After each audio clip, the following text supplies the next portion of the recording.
hermanos, osaba a decirle al Creador, a Jehová, a Dios, Padre? Nadie. Y nadie osaba a decir, soy hijo de Dios. Nadie. Jesús todo el tiempo llama al Padre, mi Padre.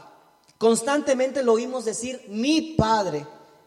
Los judíos normalmente hablaban de Dios como su Salvador, como su roca, como su libertador, como su escudo. En relación a Israel hablaban de Jehová o de Dios como su pastor, como su esposo, como su rey, ¿verdad? Y esto se debía a que los autores bíblicos conocían que su Dios era distinto a los dioses paganos, los cuales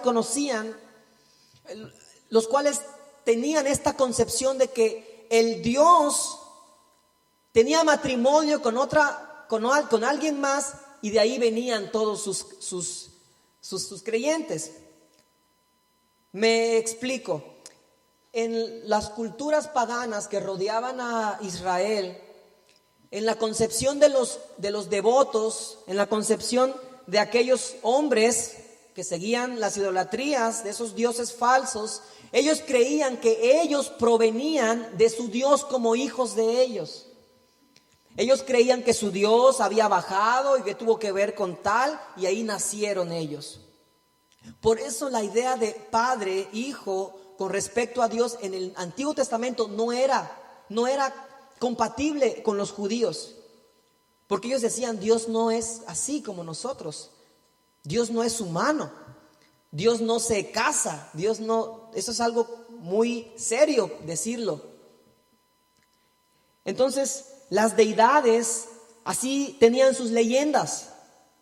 No sé si ustedes saben un poco acerca de las doctrinas o religiones hinduistas, pero así son. Que el dios no sé cuál, que el dios Krishna tuvo que ver con la diosa no sé quién, y de ahí vino todo, ¿no? Una infinidad de ideologías que unos tienen como Dios principal a uno, pero otros tienen como a ese Dios principal que unos lo tienen como Dios menos importante, ¿no? Pero cada quien tiene a su Dios importante. Pero con nuestro Dios no es así. Por eso los judíos no llamaban a Dios como Padre. Únicamente Dios se llama Padre en un sentido metafórico, no en un sentido genealógico, porque Dios en sí no tiene genealogía. Oseas 11:1 dice, cuando Israel era muchacho, yo lo amé, y de Egipto llamé a mi hijo. Aquí habla del llamado, del pacto que hace con un pueblo. Vamos llegando al tema a donde quiero centrarme.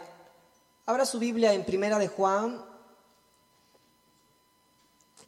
capítulo 3, verso 1 al 3. Y voy a leer el texto que leímos la semana anterior. Mirad cuál amor nos ha dado el Padre. Miren, hermanos, cuál amor nos ha dado el Padre, para que seamos llamados hijos de Dios. Por esto el mundo no nos conoce, porque no le conoció a Él. Amados, ahora somos hijos de Dios, y aún no se ha manifestado lo que hemos de ser. Pero sabemos que cuando Él se manifieste, seremos semejantes a Él, porque le veremos tal como Él es. Y todo aquel que tiene esta esperanza en Él se purifica a sí mismo, así como Él es puro. Entonces, fíjese, en el primer versículo, es solamente en el Hijo, solamente en Jesús, es que nosotros podemos ser llamados hijos de Dios. Y podemos llamar a Dios Padre. Somos hijos en el Hijo. Somos hijos por medio del Hijo. Amados, les dice, ahora somos hijos de Dios. Somos hijos de Dios. ¿Y cuál es el amor que nos ha dado el Padre? ¿Cuál es ese amor que dice Juan que nos ha dado el Padre? Ese amor es Cristo. Cristo, hermanos. Todo es gracias a Cristo. Por Él es que somos llamados hijos de Dios. Cristo es quien es el Hijo por naturaleza, y quien tomó forma de hombre y se hizo hombre, hijo de hombre. Dice así: Mas a todos los que le recibieron, hablando de Jesús, a los que creen en su nombre, les dio potestad de ser hechos hijos de Dios. ¿Qué quiere decir? Que no éramos hijos de Dios. Si usted se fija de los judíos, jamás dicen que son hijos de Dios, sino se dicen hijos de Abraham, hijos de Moisés, hijos de David, hijo de Jacob, pero jamás nadie, o hijo de Adán, pero nadie osaba decir hijo de Dios. Llega Jesús, que es el unigénito de Dios, y dice: yo soy hijo de Dios, el Padre y yo uno somos, y todo el mundo ve eso. A los maestros, al Sanedrín, se le pusieron los pelos de punta y dijeron: este es un blasfemo, porque quien es hijo de Dios se hace prácticamente igual a Dios. De alguna manera, hermanos, nosotros compartimos esa gloria de Dios, mas nunca seremos deidades, como dicen los mormones, que algún día cada uno será un Dios. Esa es una herejía. Dios no enseña eso. El centro de todo el evangelio es y será siempre Jesús, no nosotros. Mas a todos los que le recibieron, a los que creen en su nombre, ¿en el nombre de quién? De Jesús. Se nos dio el poder, la autoridad, se nos concedió que seamos llamados, que seamos hechos hijos de Dios. Pero no éramos hijos de Dios, hermanos. Y nuevamente surge la pregunta: ¿qué motivó a Dios a adoptarnos como sus hijos? ¿Qué lo motivó a salvarnos aun cuando le fallamos y nos rebelamos contra Él? O mejor dicho, ¿qué lo motivó a bendecirnos y a escogernos como hijos suyos? La Biblia revela que todo es un plan, que todo obedece a un plan trazado desde la eternidad.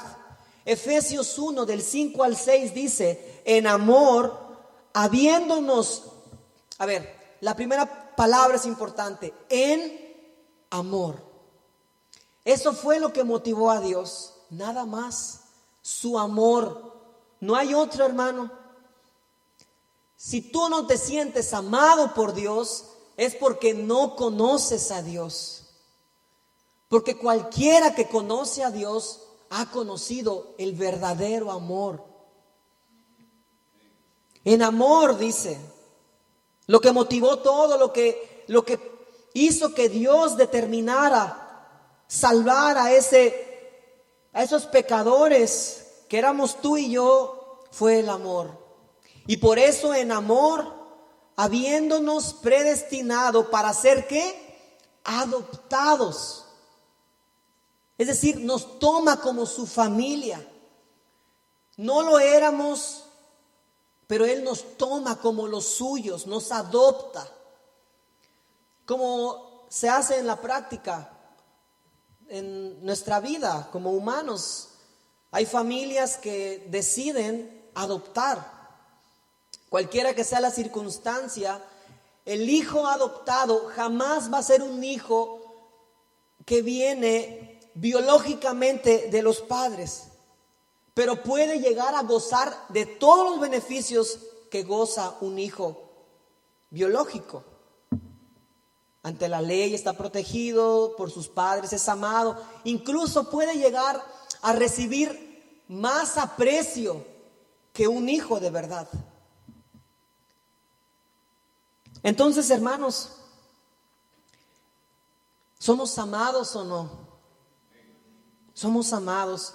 En el mundo normalmente cuando alguien le dice: ay, tú eres adoptado, no, pues la gente se siente mal, ¿verdad? Normalmente los que son adoptados y a una edad que no fueron bien enseñados o bien aconsejados por sus tutores, y se les dice de una manera no conveniente, pues se sienten mal, se deprimen, empiezan en una búsqueda de conocer a su verdadero papá. Pero nosotros que nos digan somos adoptados es fiesta, es buenas noticias. Es que le pertenecemos a alguien. Y no solamente en el aspecto de creación, en el aspecto padre, hijo, en el aspecto de que hay una relación en el aspecto de que tenemos un propósito, tenemos una herencia, y esa herencia es la vida eterna con Cristo. En amor habiéndonos predestinado para ser adoptados hijos suyos. ¿Por medio de quién? De Jesucristo. Esa es la clave. Él es el camino, Él es el puente. No nos podemos saltar a Cristo y decir, soy hijo de Dios. No, eres hijo del diablo si no has creído en Cristo. ¿Y por qué lo hizo Dios? Porque así le plació, según el puro afecto de su voluntad. No hubo nada más que lo motivara, sino el amor y su voluntad. ¿Y para qué lo hizo Dios? Para alabanza de la gloria de su gracia, con la cual nos hizo aceptos en el amado. Amén. ¿Cuántos dan gloria a Dios por esto? ¿Cuántos damos gloria a Dios, hermanos? Pasamos al capítulo, seguimos en el capítulo 3, verso 4. Capítulo 3, verso 4 de Primera de Juan. Vamos a leer hasta el verso 10 y después vamos a ir desmenuzando cada uno de estos versículos. Dice, todo aquel que comete pecado infringe también la ley, pues el pecado es infracción de la ley. Y sabéis que Él apareció para quitar nuestros pecados y no hay pecado en Él. Todo aquel que permanece en Él no peca. Todo aquel que peca no le ha visto ni le ha conocido. Hijitos, nadie os engañe. El que hace justicia es justo, como Él es justo. El que practica el pecado, ¿de quién es? Del diablo. Porque el diablo peca desde el principio. Para esto apareció el Hijo de Dios, para deshacer las obras del diablo. Todo aquel que es nacido de Dios no practica el pecado, porque la simiente de Dios permanece en él y no puede pecar porque es nacido de Dios. En esto se manifiestan los hijos de Dios y los hijos del diablo. Todo aquel que no hace justicia y que no ama a su hermano no es de Dios. La palabra pecado es algo que nadie quisiera hablar. Es algo de lo que nadie quisiera escuchar ni hablar, pero la Biblia y Dios sí quieren hablar de esto. No se quedan callados cuando se trata de hablar del pecado, hermanos. Nadie quiere que le hablen del pecado, y mucho menos nadie quiere escuchar de su pecado. Cuando un incrédulo es confrontado por la palabra en su pecado, regularmente se enfada, negándolo o incluso presumiendo su pecado. Un cristiano genuino, al hablar de pecado en su vida, debiera siempre producirle vergüenza, culpa y una tristeza, no para muerte, sino una tristeza que conduce al arrepentimiento. Para los cristianos como tú, hermano, aquí presente, y como ya hemos visto antes, el pecado siempre debe ser la remota excepción en tu vida y no tu norma. La Biblia regularmente no es un libro de definiciones. Es decir, cualquiera que quiera encontrar en la Biblia qué significa santidad, no lo va a encontrar. Cualquiera que quiera encontrar en la Biblia qué significa piedad, no lo va a encontrar. O cualquiera que quiera encontrar en la Biblia lo que significa, amargura o rencor. No, la Biblia no es un libro de definiciones. Pero si bien, así como la Biblia define qué es la fe, ¿y qué es la fe, hermanos? Algo así, por ahí van. Así también la Biblia define qué es el pecado. Y lo vamos a leer a continuación. Versículo 4 dice, todo aquel que comete pecado infringe también la ley, pues el pecado es infracción de la ley. Y el verso 4 nos define qué es el pecado. El pecado es una infracción de la ley. Es decir, hermanos, para que haya una infracción tiene que haber una norma, tiene que haber una ley, tiene que haber un lineamiento que traza el camino. Y debe decirme en qué dirección debo conducirme. Cuando yo me salgo de esa dirección, infrinjo esa norma, rompo la ley y eso se denomina pecado.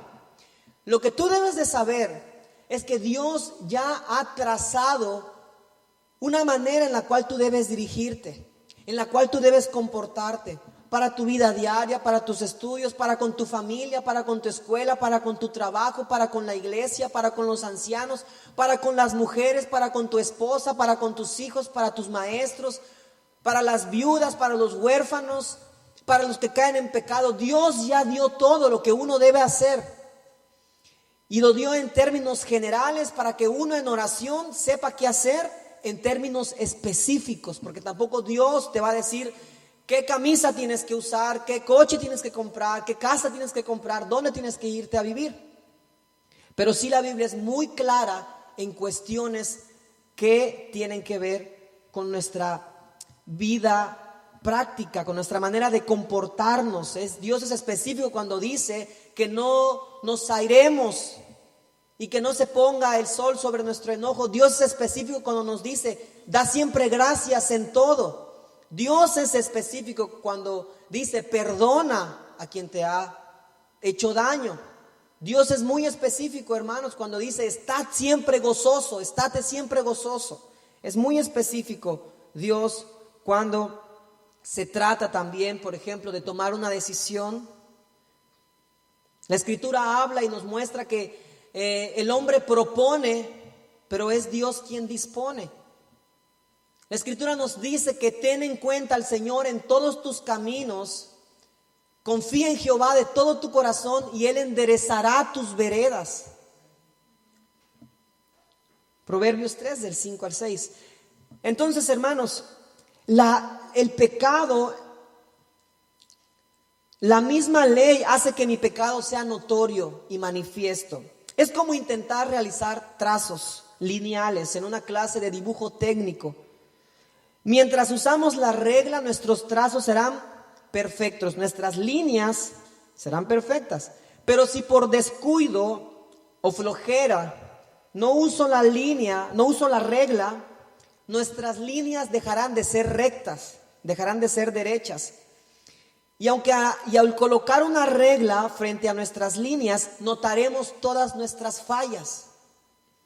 El pecado siempre constituye una ofensa contra el carácter santo de Dios y sus mandamientos, los cuales no solo se resumen en obligaciones para con el Señor, sino también para con el prójimo.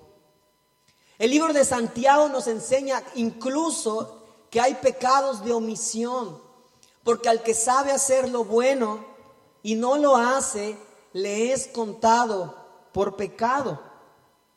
Entender que somos pecadores por naturaleza, hermanos, y saber cuán malos somos, nos ayuda a apreciar con claridad el sacrificio que Jesucristo hizo por nosotros en la cruz. Usted que cree que no tiene pecado, usted que cree que no ha cometido pecado tan grave para merecer condenación, al mismo tiempo está diciendo que no necesita de Jesucristo, porque Jesucristo no vino por los que se creen limpios o justos, sino Él vino por los pecadores. Nuevamente el apóstol Juan, a través de esta sección que estamos leyendo, hermanos, combate la falsa enseñanza del conocimiento, ahora muy conocida como los gnósticos. Los gnósticos en este tiempo comenzaban a infiltrarse en las mentes de las personas, y una de sus creencias de los gnósticos era de que no existía el pecado. Era de que el cuerpo, la materia es mala y lo que es bueno es tu ser espiritual. Eso es lo que realmente importa. Con tu cuerpo haz lo que quieras. Y por eso el apóstol Juan les dice: hijitos, nadie os engañe. Versículo 7. El que hace justicia es justo como Él es justo. Entonces, a través de esta sección, Juan combate esta enseñanza carnal de estos maestros. En fin, unos llegaban al extremo de negar la existencia del pecado. Pero ¿qué relación tiene el pecado con el creyente? ¿A dónde quiero llegar con esto, hermanos? Ya hablamos de que somos hijos de Dios, de que somos adoptados como sus hijos, de que no todos somos sus hijos, pero ahora ¿qué? ¿Qué relación tiene el pecado contigo? ¿Qué relación debe tener tu vida con Dios? Todos los cristianos mantenemos una lucha diaria por no pecar. Todo a nuestro alrededor, todo es una incitación clara al pecado. En su mayoría el mundo, a cada uno de nosotros nos quiere regalar un pase gratuito para disfrutar de los placeres y los deseos y los pecados más deleitosos. A cada instante somos expuestos a través de nuestros sentidos, especialmente nuestros oídos y nuestros ojos. Somos expuestos a un sinfín de contenido anti Dios y anticristiano. Mientras vivamos separados de Dios, sin Cristo, nuestra relación con el pecado es muy buena. Es decir, cuando no tenemos a Cristo, el pecado es nuestro mejor amigo, nuestro aliado. Nos llevamos bien con Él. Nos estamos matando o me está matando, pero me gusta el pecado. Esta es la relación de una persona que cree tener el control de su vida, mas no sabe que es esclavo de sus propios deseos, que es esclavo del pecado. La gente que dice, yo quiero vivir mi vida, como dice el Salmo, que habla sobre los hombres que dicen que no hay Dios en su corazón. Esas personas que dicen que no existe Dios, que yo quiero ser libre, a mí no me van a imponer una religión, es la gente que vive más esclavizada a sus propios deseos. Nosotros, hermanos, somos liberados del pecado, somos liberados y limpiados del pecado, pero hay algo bien importante que usted tiene que saber.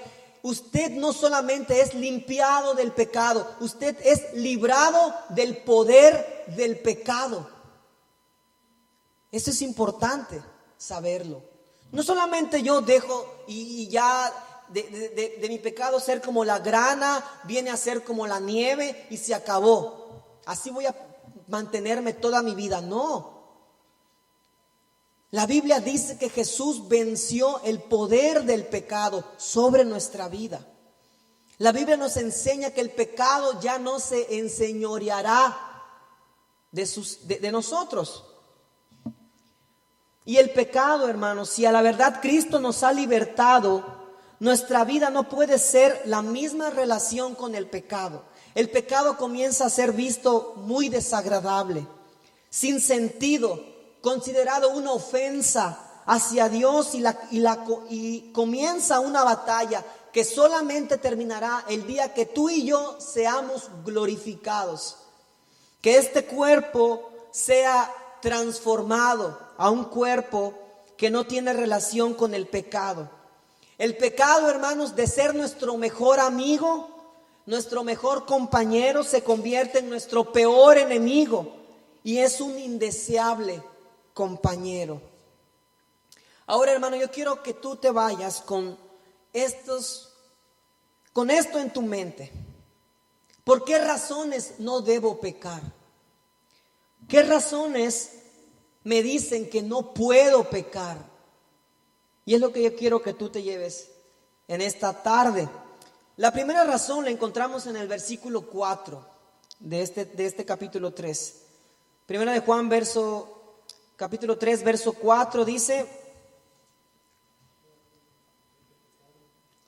todo aquel que comete pecado infringe también la ley, pues el pecado es infracción de la ley. Entonces, la primera razón por la que no debemos cometer pecado, por la que no debemos pecar, por la que no podemos pecar, es porque el pecado es incompatible con la ley de Dios. Al pecar estamos violentando su voluntad y sus dichos. Al pecar es actuar sin importarnos lo que Dios piensa acerca de la vida que Él nos otorgó. Acompáñenme en Salmo 119, versículo 3 al 4.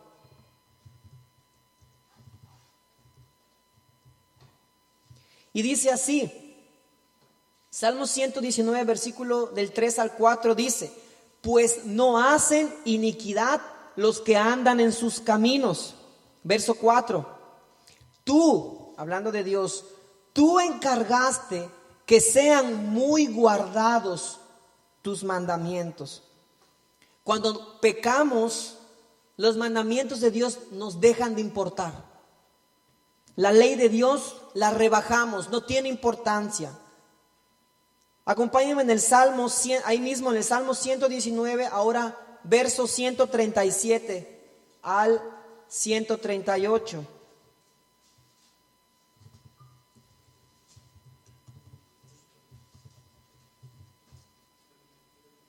Dice la palabra: justo eres tú, oh Jehová, y rectos tus juicios. Tus testimonios, aquí se refiere a lo que Él ya ha hablado en su palabra. Tus testimonios que has recomendado son rectos y muy fieles. Entonces, tenemos en el versículo 3 al 4 que dice la palabra de Dios que Él encargó que sus mandamientos sean bien guardados. Y tenemos en el versículo 137 al 138 que sus mandamientos, que sus testimonios son rectos y son fieles. Entonces, hermanos, cuando uno peca, cuando uno no le importa lo que Dios ya ha dicho, desprecia su ley, violentamos su ley. Entonces no debes pecar y no debo yo pecar porque es incompatible con la ley de Dios. Y también tienes que tener en cuenta algo, que prácticamente cuando tú pecas, cuando yo peco, es pensar en nuestro propio mal, es pensar en nuestra propia ruina. Pues es muy claro que toda infracción de la ley es pecado. Cuando tú de repente vas manejando, los que manejan, y te saltas un semáforo en rojo, tú puedes esquivar la ley humana, pero no vas a esquivar al que es impío. Y tarde o temprano, a largo plazo, Dios ejecuta sus juicios, hermanos. La segunda razón por la que te digo que tú no puedes pecar, que el cristiano no puede pecar, la encontramos en el versículo 5. ¿Y qué dice el verso 5? Dice: y sabéis que Jesús apareció para quitar nuestros pecados y no hay pecado en Él. Entonces, como cristianos, la segunda razón por la que no pueden practicar el pecado es porque justamente para erradicar el pecado fue para lo que vino Jesús. Qué incongruencia más grande vivir para lo que Jesús dijo que teníamos que morir.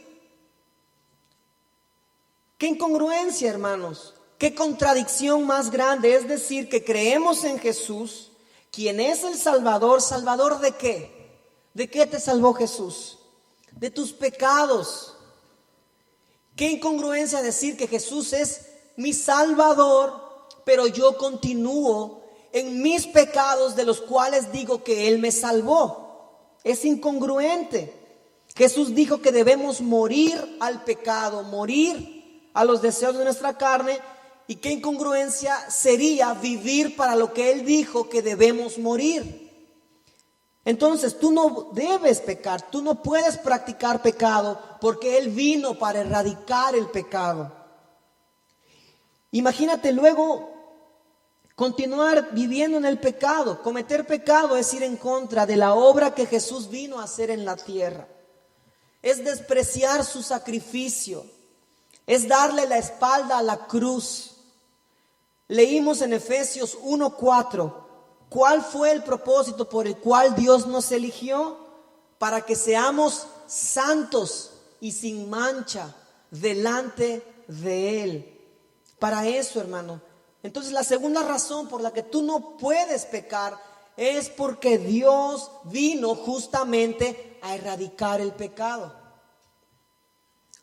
Leemos el versículo 6 al 7, dice: todo aquel que permanece en Él no peca.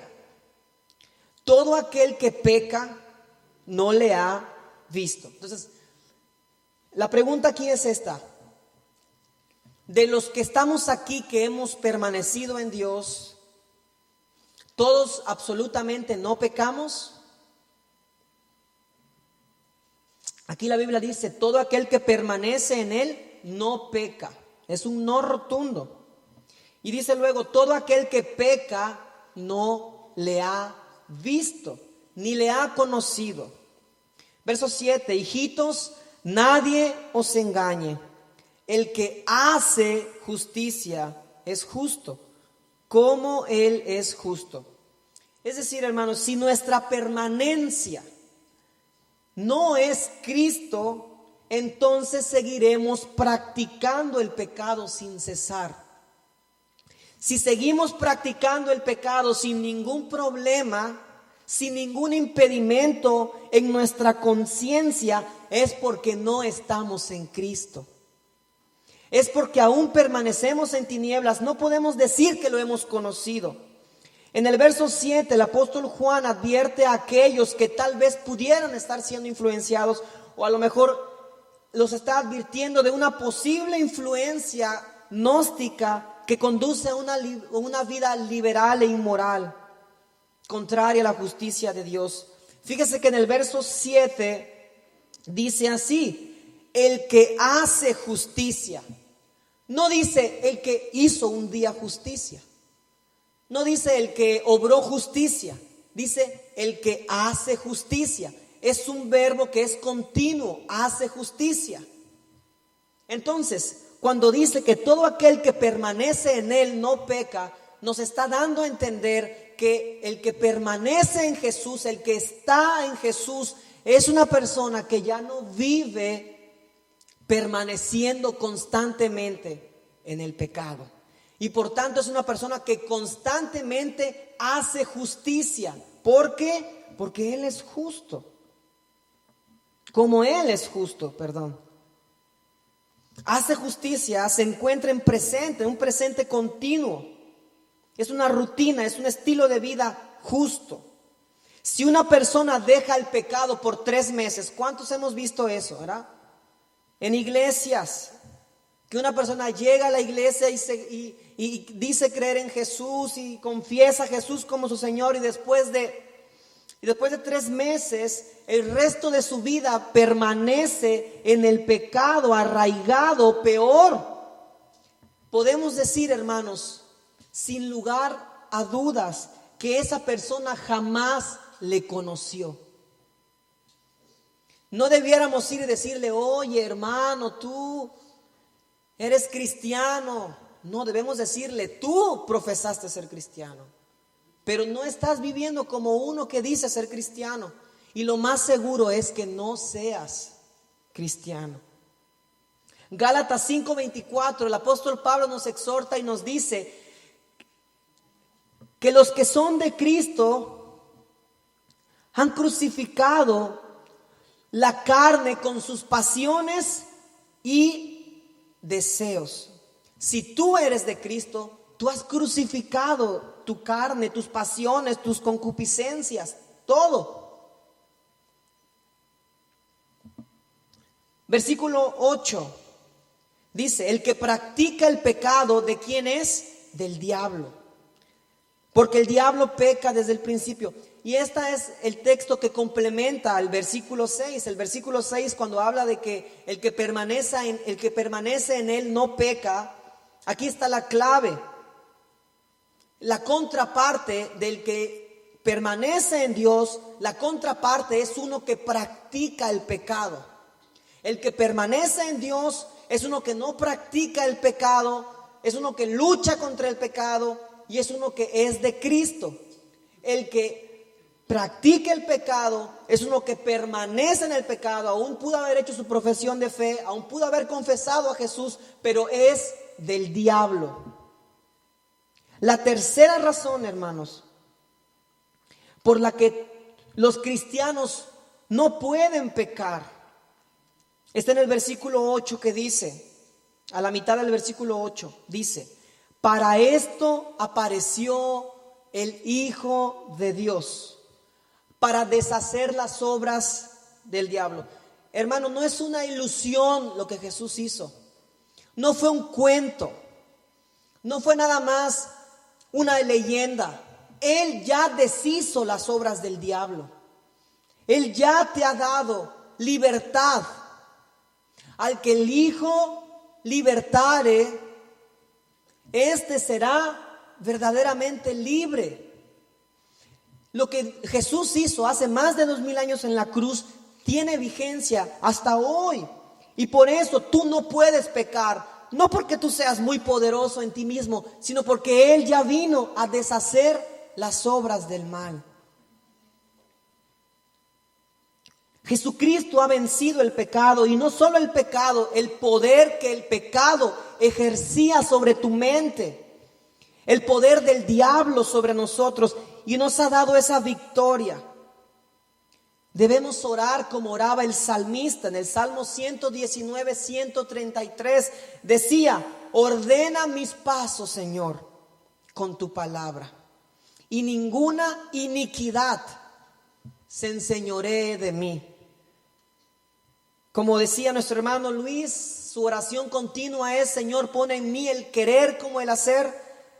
También les digo, esta debe ser una oración continua. Ordena mis pasos, Señor, y ninguna iniquidad se enseñoree de mí. Ninguna. Y termino con el verso 9 y 10, que dice así: todo aquel que es nacido de Dios. Esta palabra nacido es bien importante, hermanos. Todos sabemos que hemos nacido de una madre física, carnal. Pero todos los que hemos creído en Jesús, hemos nacido de Dios a una vida nueva. Hemos experimentado algo que no puedo expresar con palabras, que es una obra regeneradora del Espíritu Santo. Que no es por voluntad de hombre, ni por voluntad de varón, sino por voluntad de Dios. En esto dice: no practique el pecado, porque la simiente de Dios permanece en él y no puede pecar. Hermano, otra razón por la cual tú no puedes pecar: Cristo mora en ti. Su Espíritu Santo vive en ti. Y por eso no puedes pecar. Es importante. Hazlo, compruébalo. Cuando te sientas en tentación, estés pasando por dificultades en cuanto a tu relación y tu vida de relación con Dios se vea comprometida, trae esto a tu memoria. Para eso Dios te dio su palabra. Y aunque parezca extraño, es cierto. Jesús, ¿qué hacía cuando era tentado? ¿Acaso Jesús se ponía a usar su propio intelecto? ¿Se ponía a golpear el aire para vencer al enemigo? ¿O acaso Jesús, qué hacía Jesús? ¿Cómo venció la tentación en el desierto? Orando. ¿Y qué oraba él? La palabra. Él oraba la palabra. Él usó la palabra para poder combatir. Cuando tú te sientas en tentación, cuando te sientas que estás pasando por tentación, trae a tu mente la Biblia. Jesús, tú has venido a deshacer las obras del mal. Tú vives en mí, tu Espíritu Santo vive en mí. Señor, tú has comprado mi vida. Señor, ayúdame. No permitas que la iniquidad se enseñoree de mí. No creas ser sabio en tu propia opinión. Versículo 10 dice: en esto se manifiesta en esto se manifiestan los hijos de Dios y los hijos del diablo. Todo aquel que no hace justicia y que no ama a su hermano. Aquí igual es algo bien importante. Si tú has profesado fe en Jesús, una devoción a Dios, una devoción a tu iglesia, pero no amas a quien tienes que amar, es mentira. Tu cristianismo no sirve. Se tiene que ver que amas a un ser supremo como Dios, pero también a un ser falible como tu hermano. Si no, estás mintiendo. Y eso, hermanos, es una manera muy fácil de comprobar si realmente somos cristianos. ¿Cuánto amas? ¿Cuánto amas a tu familia? En primer lugar, a los que tienes que amar. Y no amar de decir te amo. ¿Cuánto estás haciendo por ellos? ¿Cuánto amor estás dando por ellos? Eso es bien importante. Es muy importante, hermanos. En eso se resume toda la ley. ¿En qué se resume toda la ley? En el amor. Amor primeramente a Dios y como consecuencia, amor a mi prójimo. Muchos de nosotros podemos presumir que podemos amar a nuestros enemigos y que tal persona me hizo eso y yo lo perdoné y en el nombre de Jesús no tengo rencor. Pero cuando tu hermano de sangre te dice algo, no puedes perdonarlo. A quien debieras perdonar primero, no puedes perdonar, pero sí puedes perdonar a aquel hombre que te insultó porque te metiste en su camino cuando ibas manejando. ¡Qué incongruencia! ¡Qué incongruencia! Dice aquí que en esto se manifiestan los hijos de Dios y los hijos del diablo. Todo aquel que no hace justicia es del diablo y que no ama a su hermano no es de Dios. Por ende, todo lo contrario, todo aquel que hace justicia y que ama a su hermano es de Dios. ¿De quién eres, hermano? En base a lo que hemos hablado, concluyo con que la cuarta razón por la que el cristiano no puede vivir practicando el pecado es porque vas en contra del ministerio del Espíritu Santo. El Espíritu Santo ha puesto una nueva naturaleza en ti. Has sido regenerado y has sido adoptado como hijo de Dios. La razón por la cual tú no puedes pecar es porque eres un hijo de Dios. Es porque Él es tu Padre y Él nos ha llamado a vivir una vida entregada totalmente para Él en santidad. Oremos de pie, hermanos. Vamos a dar gracias a Dios por su palabra.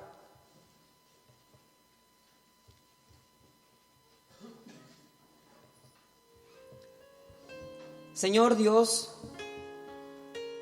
sabemos, Señor, y conocemos por tu palabra que son muchas las cosas, Señor, que tal vez pudiéramos ver en tu palabra como requisitos para poder agradarte. Pero tú has sido muy claro, Señor, cuando hablaste y dijiste que tu yugo, Señor, y tu carga son ligeras, que son fáciles de llevar, Señor. Y creemos tu palabra, Señor. Creemos que la salvación que nos has dado es por gracia de principio a fin. Y nosotros lo único que tenemos que hacer es permanecer en ti,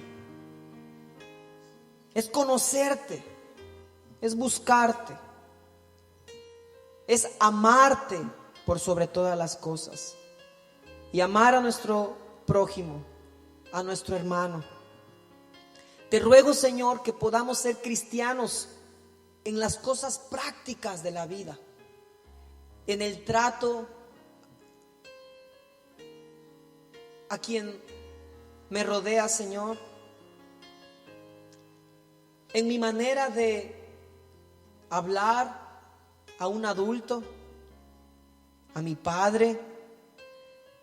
Señor, que seamos cristianos genuinos en mi manera de administrar nuestro dinero, en la manera, Señor, en que trabajo, en la manera, Señor, en la cual enseño a mis hijos, en la que hago mi tarea, en la que hago mis labores. Que no seamos cristianos solamente intelectuales, Señor. No, mi Dios, eso no es suficiente. Seamos cristianos de palabra, de hecho, Señor. Que cuando veamos a nuestro hermano tener necesidad, no seamos indiferentes, Señor.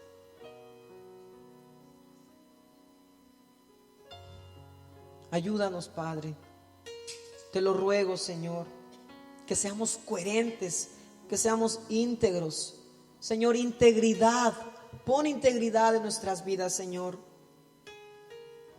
Te pido que ordenes nuestros pasos, Señor. Ordena nuestros pasos, Dios. Ordena los pasos de tus hijos, de tu iglesia, de tu familia, Señor.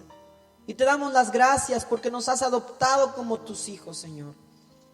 Te damos las gracias por tus promesas que nos dicen que la obra que tú has comenzado en cada uno de nosotros, Señor, la perfeccionarás hasta el día de Jesucristo. Te doy gracias, Señor, porque no nos dejas sin corrección. No nos dejas, Señor, ni nos desamparas. Gracias por tu paciencia. Gracias, Señor, por tus consejos sabios. Señor, tú has mandado que guardemos mucho tus mandamientos. Ojalá sean ordenados nuestros caminos, Señor, para que no seamos avergonzados. En el nombre de Jesús oramos, Señor. Amén. Amén. Pueden sentarse, hermanos. Es una bendición poder tener